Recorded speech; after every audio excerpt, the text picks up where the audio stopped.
नमस्कार दोस्तों, भारत एक सोच देख रहे हैं आप। दोस्तों, अखिलेश यादव ने आखिर दिल्ली में कांग्रेस का साथ क्यों नहीं दिया? आखिर क्यों अखिलेश यादव आम आदमी पार्टी के साथ खड़े होते दिखाई दे रहे हैं?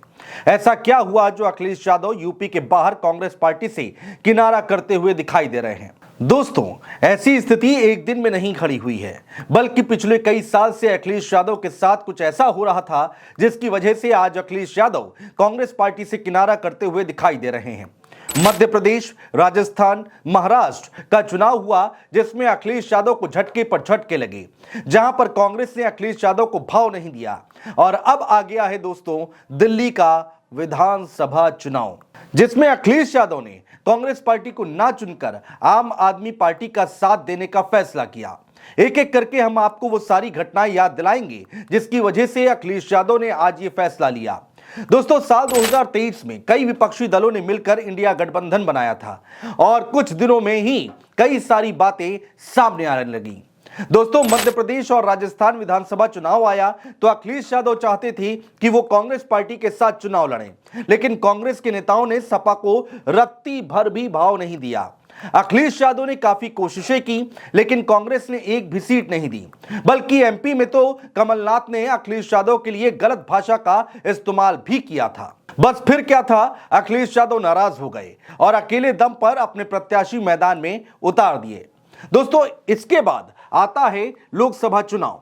यूपी में कांग्रेस पार्टी की क्या हालत है दोस्तों, किसी से छिपी नहीं है। 80 में से सिर्फ एक सीट पर कांग्रेस पार्टी का कब्जा था।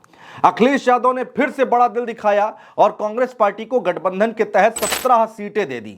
नतीजा हम सबके सामने है। इंडिया गठबंधन ने 43 सीटों पर कब्जा किया, यानी कि समाजवादी पार्टी और कांग्रेस ने मिलकर 43 सीटें जीती।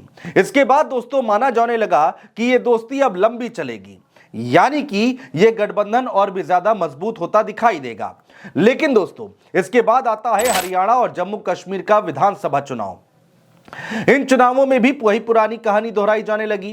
अति आत्मविश्वास में चूर कांग्रेस पार्टी ने अखिलेश यादव की पार्टी सपा को दरकिनार कर दिया, या फिर यूं कहें कि दूध से मक्खी की तरह बाहर कर दिया।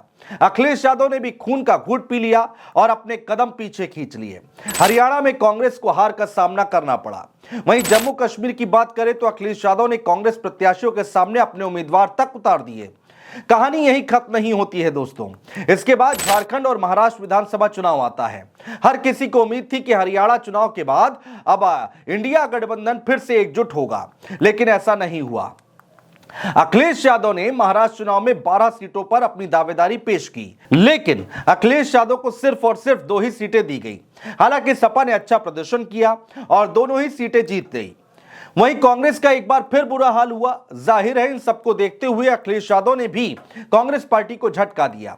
यूपी में 9 सीटों पर उपचुनाव हुआ। कांग्रेस पार्टी 5 सीटों पर अड़ी हुई थी, लेकिन अखिलेश यादव ने एक भी सीट नहीं दी और कांग्रेस पार्टी को पीछे हटना पड़ा।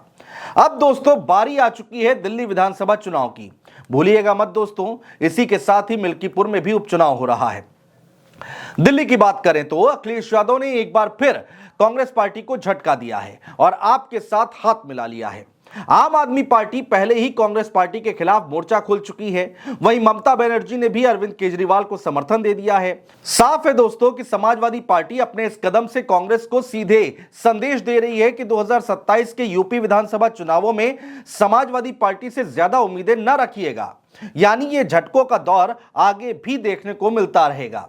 अब सवाल यहां पर यह उठता है कि कांग्रेस पार्टी की आखिर क्या कुछ रणनीति है। दोस्तों, ऐसा नहीं है कि कांग्रेस आला कमान को कुछ समझ नहीं आ रहा है। कांग्रेस ने भी मिल्कीपुर में सपा का समर्थन किया है और यह संदेश देने की कोशिश की है कि हम गठबंधन के साथ हैं, लेकिन साथ ही साथ यूपी की सभी विधानसभा सीटों पर युद्ध स्तर पर तैयारियां भी तेज कर दी हैं। यानी दोस्तों कुल मिलाकर बात यह है कि चाहे सपा हो या फिर कांग्रेस, हर कोई प्रेशर पॉलिटिक्स का कार्ड चल रहा है और आगे निकलने की होड़ मची हुई है। अखिलेश यादव के बयानों को गौर से सुनिए तो आपको लगेगा कि अखिलेश यादव को सिर्फ और सिर्फ 27 का विधानसभा चुनाव दिखाई दे रहा है और कुछ नहीं। और आज जो भी फैसले लिए जा रहे हैं वो यूपी में होने वाले विधानसभा चुनाव को ध्यान में रखकर ही लिए जा रहे हैं। बहुत शुक्रिया दोस्तों।